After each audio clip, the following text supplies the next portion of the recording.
Good evening, everyone, and welcome to the Brian Crombie Radio Hour on Saga 960. I want to introduce you tonight to Dmytro Zolotukhin. He says we can call him Dima. He's 41. He's from Poltava, the city of the battle between the Moscow Empire of Peter I and Swedish army of Charles VII. He served as Deputy Minister of Information Policy in 2017 and 2019, responsible for information security and disinformation, countering the disinformation at the time. He's now a lecturer in the Kiev Molhaya Academy, one of the most famous universities of Ukraine. He runs the course Crisis Communication and Information Warfare for Future Public Events. He's a public expert on information warfare and disinformation. Welcome to the show. How are you? Thank you for having me. Thank you. Tell me where you are now and what's happening. Well, we've moved now from Kiev to the western regions of Ukraine. I moved the family to the safer place, and I'm now we are working on the volunteering cargoes sending to Kharkiv, because Kharkiv now is one of the most vulnerable regions in terms of Russian aggression. And mostly we are working on the information angles of the struggling with propaganda and looking for information about the Russian assets in the world, of the Russian oligarchs and Russian officials who steal the money from their nation and like park it and hide it in European states and all over the world. So how are you doing that? To work. Well, previously I also ran a non-governmental organization in Ukraine, and we did the open source intelligence course for the journalists and bloggers and activists. It was back in 2015 and 16. So this is the activity, how we find information online using the open sources. When I say open sources, it also includes the registers, the information about the different assets, about the companies, about individuals and companies. And now what we do now and what we have to expand in activity is how to find the assets of the Russian officials and to discover them and to use them for implementation of the Western regulations on the banning and sanctioning Russian business all over the world. Because in line with our victory, when we will have our victory against the Russian Federation, we will have to rebuild our nation, rebuild our cities, which are destroyed completely by the Russian aggression and Russian aviation. And we will have to find all the sources we can to find the financing and to find the funding, how to rebuild them and how to get the reparations from the Russian Federation, including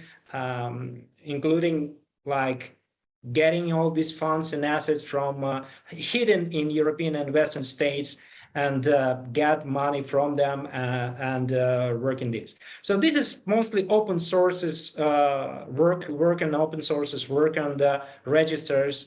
And when I say the open source work, it's also the verification of the information, because Russian propaganda, Russian disinformation still spreads massively, not only in Ukraine, not only in Russian Federation, but also in Western countries and in US, in Canada, in European Union member countries, and so on. So Russians are trying to assure everybody that they're doing the kind of special operations on the territory of Ukraine, on the denazification and demilitarization of the independent state, which is absolutely untrue.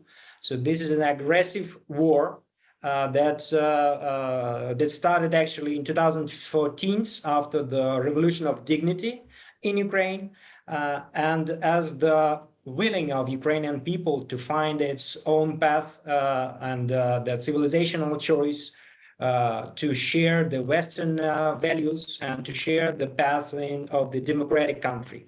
So we are being actually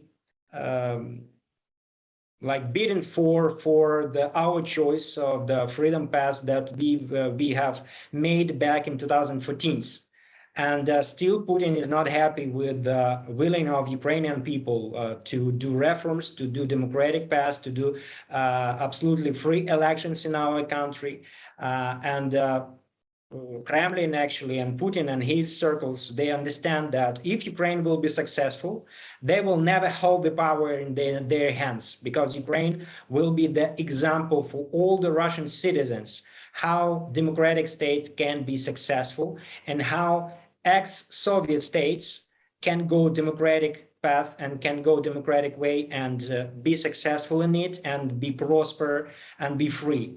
So this is the vital issue for Vladimir Putin and his slaves, because slaves will never, they will never want to be free, because this is how the Russian Federation goes in terms of managing the country, managing people inside this country. So you're saying it's not that he wants Ukrainian territory. It's not that he believes Ukrainian territory is part of Russia. It's that he doesn't want the example, the proof on his border that a former Soviet Union state can end up becoming democratic, capitalist, and successful, because that will prove to the Russian people that they could do it too. Is that what your thesis is? In my humble opinion, this is absolutely true. This is the civilizational choice. It doesn't go with the territory. It doesn't have anything similar with people, with their choices. It's about the country who can show the successful example of how to be democratic, how to hold a free election, and how to make every person on this territory happy with like making it his or her own choices. And not only in terms of like voting for someone, but also like making yourself successful by taking the responsibility for your life. Because if we take the average social polls inside the Russian Federation among the public, we see completely that the majority of people, they are oriented totally on the authorities and on the state power. They expect that the state power will bring them happiness and prosperity in exchange for the freedom. They will like transfer their freedoms to state power, and state power getting their freedoms and like denying the freedom of choice of people, they will bring them something good and some security and some prosperity, which is not happening. So this is exactly the civilizational choice of Ukrainian nation, and not only in Ukrainian nation, it's the civilizational choice for the whole world. And this is my biggest message I'm trying to send all like 25 days we are struggling after the renewal of the aggression, because this is not about the territory of Ukraine. This is not about Ukrainian people. This, in terms of communicating with other countries, with other nations, this is the choice of how we want to live in 22nd century. Whether we think that some state or some power can gain its aims by the violence, by the force, or whether we think that every person, every human being, every nation has its own right for freedom and for their own choices to make. Whether we want to be in a customs union that Russia is leading, or whether we want to be in European Union, which is the gathering of the independent states, the union of the independent nations, or whether we want to stick to the idea that personal freedom is our biggest value, or whether we want to stick to the idea that the state can choose behind us and they choose instead of us our future. So some people are saying this is a war between Russia and democracy, not a war between Russia and the Ukraine. Do you agree with that? Yes, and I would really even expand this. This is like we say among some expert circles in Ukraine, we say this is a war between the future and the past. Meaning that the past, Putin's power and Kremlin's power, they represented in the past.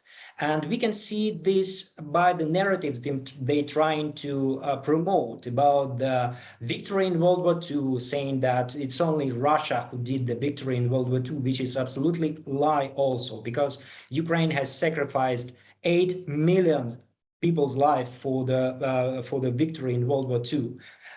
They also say that it was very good when Stalin was the leader of the Soviet Union, because he did the victory of World War II and he started to build this Soviet Union, which also complete lie, because Stalin was the slaughterer, he was a murderer, and he personally killed millions of Russians, including officers, back in 30s years of the 20th century.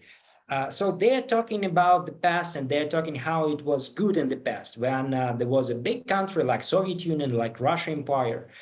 Um, on the other hand, Ukrainians, they're heading to future, because even if you take, for example, the words of Ukrainian anthem, it says, we will be prosperous. So people here, they're oriented on the future, because they want to, they do not want to think what traumas we had in the past, because Ukraine is a really traumatized nation because of the Holodomor, for example, when millions have starved because of the Stalin's policy and politics.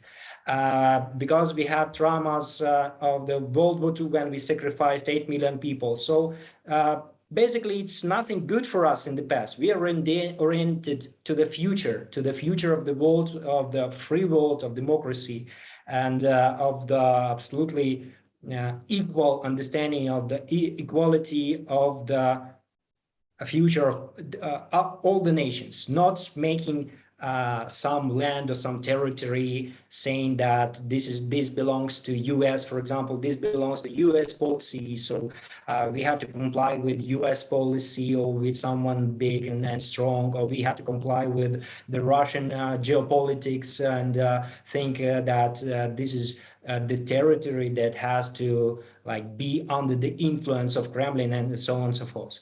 So the next step of the understanding that this is not a war about Ukraine, this is a war of Russian Federation with the democratic way of living.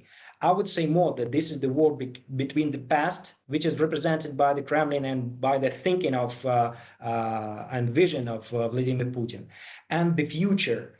And I'm not the one who thinks this way, because I read the articles by Yuval Noah Harari. He's one of the brightest world thinkers, and he says the same in his articles. He's saying that this war, even it doesn't matter how it will end, this war will change the world in terms of like vision, what the world we really want to live in. And the same, I would say that the same we can say about the West. When we're talking with the Western countries, when Zelensky speaking behind the, when he's speaking at the parliaments of the world, in the US Congress, in the Bundestag of Germany, in the Parliament of Great Britain, he's saying, and he's sending the message that decision-making process has to be based on the values-oriented thinking, not on the interest-oriented thinking, because very many countries, for example, Germany, when we're talking about the Germany business interest, their decision-making process is based on the issues of how are we gonna buy oil and gas from Russia, because this is the war, you know, of course, this is very bad, but we still to comply with the demands of our people. They have to be like cozy and with heating, with hot water and stuff. So this goes about the interest of people. And the message that Ukraine is also sending to the world, that this is not the world we really want to see in 22nd century, because we want to see the world which is based on the values, not on the interest. And if someone committed wrongdoings, we have not like comply with this and saying, okay, he's wrong, or Russia is started the aggressive war, but we still have to trade, we still have to communicate. I say no, because you know, I researched, for example, the cancel culture that has roots in Western society, in the US, in Canada, in Great Britain, when person who committed the wrongdoing is being canceled from the society, because this is how society, on the ethical level, this is how the society making their choice not to somehow live further with the understanding that we cannot prosecute them, but we still have somehow to communicate.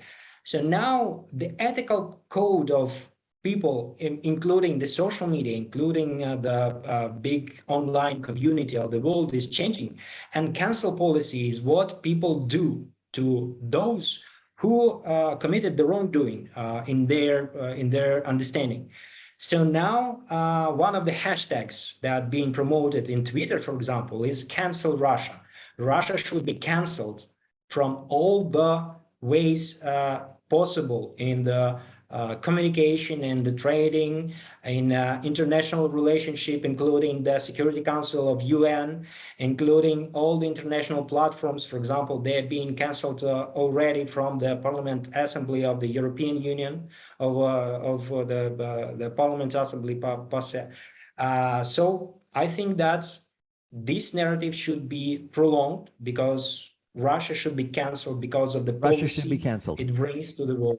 Yeah. We're chatting tonight with Dmytro Zolotukhin, who is calling into us from Ukraine. He is a information and disinformation expert. We're going to take a break for some messages and come back more with Dmytro in just a minute. Stay with us, everybody.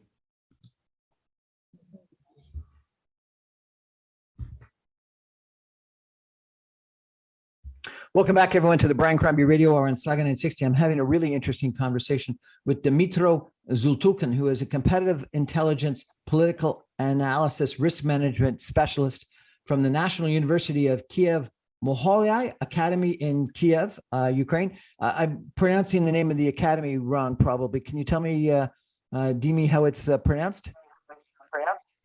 Mohyla. Mohyla is the very prominent Ukrainian scientist from, I guess, 18th century. Excellent. And how long have you been there?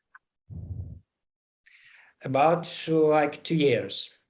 So really, this gentleman today has a fascinating background, everyone. He was a lecturer at the National University of Kiev Mohyla for the last, as you mentioned, 2 years. Before that, he was a director of the Institute for Post-Information Society for 2 years. He's the deputy minister in 2017 to 2019 in the Ministry of Information Policy of Ukraine. He was the founder before that and director of the Institute for Post-Information Society. And before that, from 2014 to 2015, he was the National Security and Defense Council of Ukraine Information Warfare Consultant. He's got a master's degree in international business and trade commerce from the Ukrainian State University of Finances and International Trade. Really quite an impressive background. And I understand that you're from Poltava, but you now live in Kiev? Yes. Yeah, that's right. And whereabouts in Kiev are you today? Sorry? Where are you today? Are you calling us from Kiev, or have you been able to leave Kiev? Now a moment, I'm on the Western Ukraine. I got here to take my family to the safe place. Excellent. But actually, we live in Kiev. And I've been to Poltava. Poltava is really quite a beautiful town. It's to the east of Kiev, toward, I guess, Russia, to the eastern Ukraine. Tell me a little bit about Poltava, if you could. Well, the interesting thing that Poltava is the city where the biggest clash between the Russian army and the Swedish army was in 1709. So that was the North War of the Charles XII, of the Swedish king. And this was the first actually war of Russian Empire ruled by Peter I. And then in 1709, Russian army won the Battle of Poltava. But the idea is that this is one of the episodes in Ukrainian history when Ukraine had a chance to become an independent country, independent from the East and Western influence. And it was ruled by Ivan Mazepa, who was the hetman of Ukraine, and he was a very skilled politician. And he tried to build a construction where Ukraine can gain its independence from Russia, because it was like 60 years after the agreement between Ukraine and Russia that was signed in 1654. So Poltava is a rather significant place in Ukrainian history because of its literature, because very many people from literature, from art, was born in Poltava back in the 17th and 18th and 19th centuries. And people say that the literature and the language, the pure language of middle of Ukraine, the central Ukraine, is from Poltava origin. So the Poltava region is where people in Ukraine speaking very pure Ukrainian language. However, it's all the like legends. Now our biggest pain, I would say, is not Poltava but Kharkiv. Poltava is rather calm. Kharkiv is being shelled massively by Russian artillery and planes, as well as Mariupol. And this is the episodes when we can say that Russians are doing battles not with the Ukrainian army, but with civilians only. Because we are very good on the ground. Ukrainian army is battling for the last 8 years, and it's very good in killing Russians or any other occupants that we will face. But what we lack is the air defense, because now Russian planes and Russian missiles, they control the air, and they're striking the civilian infrastructure mostly. So the most focus now is not on Poltava or Kiev, but on the Kharkiv and Mariupol, which are mostly Russian-speaking cities, which is absolutely crazy from perspective of what Putin says or any other his Kremlin friends from Kremlin authorities say, that they are trying to like fight with Nazi in Ukraine, which is absolutely crazy idea, because Mariupol and Kharkiv are the cities where majority of people speak in Russian, where people like learning Russian literature, and they committed. I saw one episode, one video when old elderly woman, she is filming the video by her smartphone of shelling in the night, and shelling is very massive and big, and then she put her smartphone to the room. And there you can see the portraits of Pushkin and Yesenin, the most prominent Russian poets from the past. So this is crazy when someone in Russia is saying that it's the fight with Nazi, while a Russian-speaking woman who holds in her room the portraits of Russian prominent poets is being shelled, actually, is being under the threat of murder from these airstrikes. So in terms of like informational and emotional impact, it's absolutely crazy situation here, because what we see sometimes from the words of Russian representatives is absolutely not real. It's just behind any reality, behind any conscious understanding of what is really going on the ground. So they are still living in imaginary world. But you're an expert in disinformation.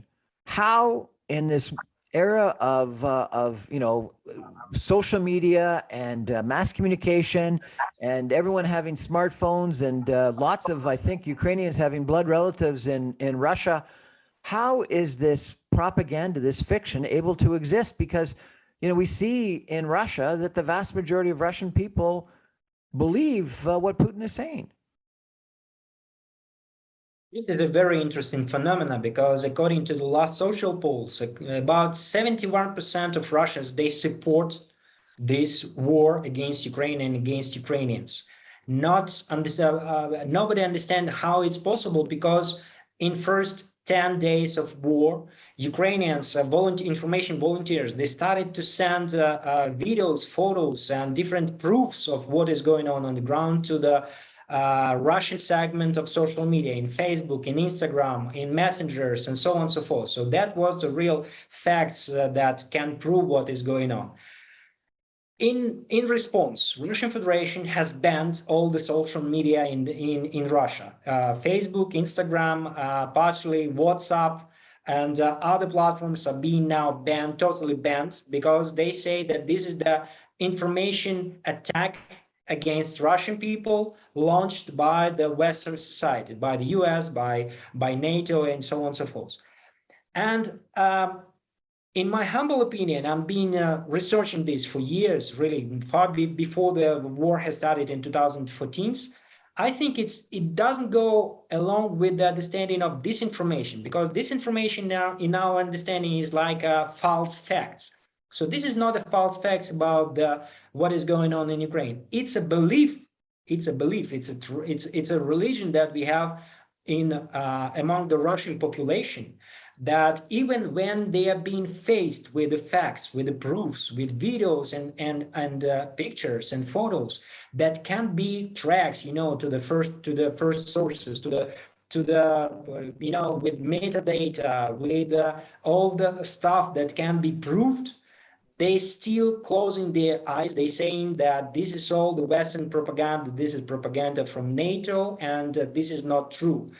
Even there was the story about the Mariupol maternity hospital. Maybe you heard, or some of our audience have heard, that Mariupol maternity hospital was heavily shelled. Some of mothers and unborn children were killed, unfortunately. And it was documented because some of the very heroic journalists and photojournalists are working in there on the ground. They made photos for Agency France Press, for Associated Press.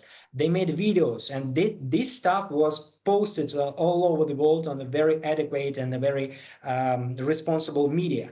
And still massively in Russia, the narrative is spreading that it was staged. So people being forced to believe that this situation in maternity hospital in Mariupol, in Ukrainian city, was specially staged to make these kind of photos and videos. The same story was in Syria in 2018, when Assad's power, they shelled massively Syrian cities with chemical bombs with the backup of Russian Federation. And again, the Ministry of Foreign Affairs of Russian Federation, they stated that it also was staged. So this is, for me, this is not much into disinformation. This is about the religion. And this is how I try to assure people that Russian society is not being disorientated. It's being put inside the bubble, like, for example, a cult, a religious cult around Vladimir Putin, or some kind of a sect, or some kind of a religious thing that is not having anything in common with the information, with the perception of reality and stuff. This is why I think this is the real basic reason why 71% of Russians, they still approve what Putin is doing in terms Dmytro, of like aggressive war against Ukraine. This is absolutely fascinating. And let me draw you to a Canadian connection to this, if I could. I've had several people comment to me online in regards to this, that they believe that this maternity ward attack was staged, that the actors were the people injured were actors, etc. There's a major story that's come out recently, in a poll that's come out recently in Canada, that says that the people that tend to believe that that Russia's side of the story in the Ukraine-Russia invasion are the same people that believed that that the vaccines didn't work and that COVID-19 was a fiction.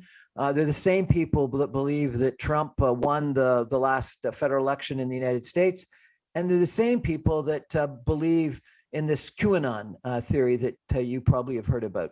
And so it appears that, this comment that you make about a religion or an ideology or a cult has extended to Canada, that there is a minority, a small minority, but a minority of people that tend to believe Russian propaganda, anti-vaccination propaganda, Trump propaganda, and believe in this QAnon theory. What do you make of that? I would tell you two things. First is, I don't think that we have a proper researches and social polling about how to define that these are the same people who believe in QAnon, COVID-19 fakes, and Russian propaganda. Unfortunately, I haven't seen massive researches about this in different parts of the world. So unfortunately, I do not have the facts that can prove this or deny this. But secondly, on the opposite, I think that what we are talking here is the resources about the so kind of religious thinking, which is not because of nationality. People in the world, in different countries of different origin, they are mostly, and it's in our, it's not in our genome, in our code, it's in our past. If they cannot rule their own futures, if they cannot rule their own life by earning money, by creating some I don't know, businesses, by like foreseeing their future and understanding that they can rule it, they mostly think that something magic is happening. So this is a magical thinking, which is very similar to people in different countries in the world. They think that someone, it's the world authority. It's a Masons. It's something big. It's American special services and intelligence. So something is happening, and I cannot rule this. This is the narrative that I told you when I talked about the war of future with the past. People in the past, in Soviet Union, for example, they used to think that I can do nothing. I have to delegate my ability to run my own life to my government, and my government will tell me what to do. So all the QAnon stories and COVID-19 stories and Russian propaganda stories, this another side of the medal. So people who are not able to work on how to verify information, on how to rule their lives, they started to create some magical thinking about that somebody is doing something which I cannot influence. And this is again not about the Russian propaganda or COVID-19 or any other stories. It's about the ability of humanity to rule its own future and to think how we can live, and how we want to live in the future in the next centuries. Russian propaganda is, in my humble opinion, is not something significant. People can expect to perceive the reality in different ways, including the magical thinking. Saying that it's about QAnon, it's not real. It's about someone specially designed the coronavirus to hit the population of the world, and so on and so forth. But unfortunately, you cannot change people like with a blink of an eye. It's the very long story of education, of making people believe that they can rule their own future. And unfortunately, we do not have the time to educate them because the war is going on. So first, we have to stop the war by canceling Russia. Unfortunately, even if these people, they used to do magical thinking, we do not have time to stop them and to re-educate them. We have to stop the war. We have to stop them. We have to make them, okay, if you want to believe to Putin, but you have to be canceled from all the relations of the civilized world. And then we have to restore these people, to re-educate them, to change the government in Russia, and to make people believe that they have the choice, they have the ability to run their own lives, not to delegate this ability to the Russian government, when the Russian government decides instead of them what to do and where to go.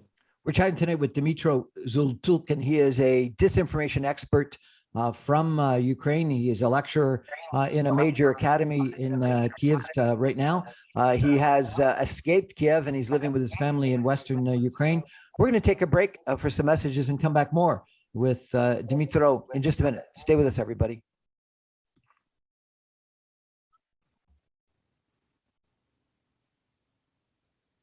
Welcome back, everyone, to the Brian Crombie Radio while we're on Saga 960. What's going on in Ukraine with the Russian invasion of Ukraine is obviously at top of the news for everyone. But, I'm having a conversation this evening with Dmytro Zolotukhin from Ukraine that really is quite fascinating, because he's saying that this is not just a war and a fight between the Russian Federation and the Ukrainian army, or he said in Kharkiv and Mariupol, it's a fight between the Russian Federation and the Ukrainian people, that they're shelling and terrorizing people. That's one issue. But then he says that it's a war between Russia and democracy, and that Ukraine is the front line of democracy, and that I guess, Dmytro, if you think if we don't stop him in Ukraine, he's going to go on further and impact negatively democracy in Central Europe.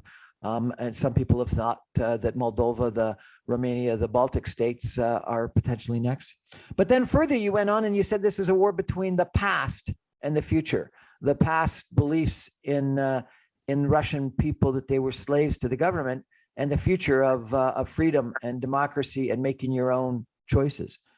So a fascinating conversation. Dmytro has been trying to do a couple of different things from his communication disinformation standpoint. He wants to understand, and working with Russian and Western audiences, he wants to understand the Russian fakes and propaganda operations against Ukraine. He wants to push Western countries to the understanding that all red lines are crossed and civilization will never look the same. He wants to stop businesses with Russia completely, because Russia, he says, is a Nazi country, and trading with Russia is the same mistake as trading with Nazi Germany would have been in World War II. And he wants to restore the completely ruined international security architecture. Fascinating comments. Let's talk about some of them. Dmytro, why do you think that all the red lines have already been crossed and that civilization will never look the same?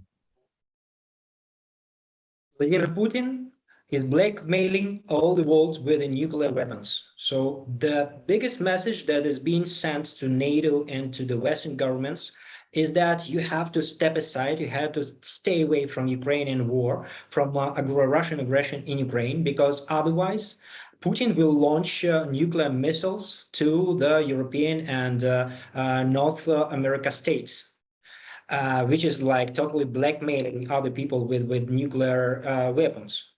But on the other side, NATO, the NATO countries and the Western countries, they say that they support this narrative, saying that we do not want to engage to the war, because if we do, then Putin can start the nuclear war against the West. The problem is that this is a logistic and a logic trap. This is a logic trap in terms of discussion of how the international security has to be built. For example, Baltic states, Estonia, Latvia, and Litva is also under the threat, as well as the Poland, for example, and Slovakia in the Central Europe. They under the threat of the Russian strikes, but they are parts of the NATO, so they are the NATO named countries. And this narrative that being heard from the NATO and from US and other Western countries is very dangerous, because NATO has Article 5, and NATO has to fight when one of the NATO member countries is attacked.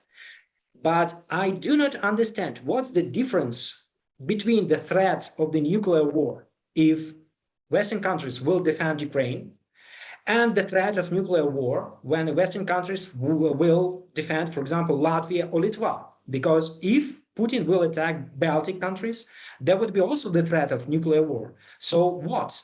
Then the US and the NATO, they will say, we do not want to defend Latvia or Lithuania, because we do not want a nuclear war, because Putin is holding his finger on the button, on the red button to launch the missiles. So what I'm saying, that this rhetoric is very dangerous, because it's ruining the international security architecture. You can say that we will not participate in Ukrainian war because Ukraine is not a part of the NATO, and it's not a part of the Article 5 under the Euro-Atlantic Agreement. But then it's the politically not very correct, because the audiences in the Western countries will say that Ukrainians much more worth of defending than anyone now in the world. So people are saying that they're afraid of nuclear weapon strike. This is why they do not want to give the the techniques how to close the sky of the Ukraine, how to not to give the military jets to fight with to do the air defense on Mariupol and Kharkiv. And I want to say that this rhetoric will lead us to a very dangerous place.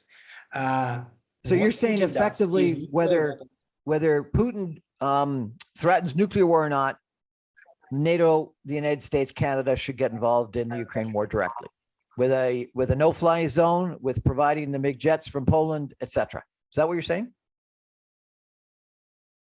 I think that this is absolutely correct. So if we have the different technical issues, for example, with no-fly zone, I communicated with very different experts inside Ukraine and in the US, in Western countries. They are saying that this is very technically rather complicated, but about the military jets, it's a bit different story, because Ukraine has got, for example, javelins and laws, so rockets that can be used for downing Russian helicopters and jets that are striking our civil cities. So what is the difference between the NLAWs and javelins and for example, the other missiles that can down the Russian jets and Western jets that can be supplied to Ukraine to like hold the sky? Because I underline that Ukrainian army is very successful on the ground, because nobody expected that Russian army will be stopped in 3 days, and we are holding already 25 days. What we really need now is air defense, because it can be used for defending the civilians mostly, not military objects. Because instead of fighting with Ukrainian army, Russian military jets and Russian missiles, they strike in civilian infrastructure, they killing civil people. And unfortunately, we need this support. And the rhetoric that is being sent now, that we do not want the nuclear war, this is a rhetoric that is very dangerous, because Putin will use it then furthermore. Because Putin will say, okay, if you do not want the nuclear war to start, I will attack then Baltic countries. I will demand something new, something more. So this blackmailing and this, I would say, the complying with the terrorist demands, this will not lead us to the security architecture support in the future. You also say that we have to repair the completely ruined international security architecture. What do you mean by that? This is partially what I told you just now, because now the countries that I mentioned, so these mostly the countries that were the part of NATO since 2007. In 2007, there was the wave of the enlargement of the Euro-Atlantic Agreement. So it's primarily NATO that you think that needs to be repaired. What about the Security Council at the United Nations? Some people think that the Security Council at the United Nations, because Russia and China have a veto, has been proven to be completely ineffective, and that in fact Russia is using the Security Council to fervent more propaganda. What do you think of that? That's absolutely true. First argument is Russia never was the part of Security Council of the United Nations. Soviet Union, Soviet Union was the part of the Security Council of United Nations.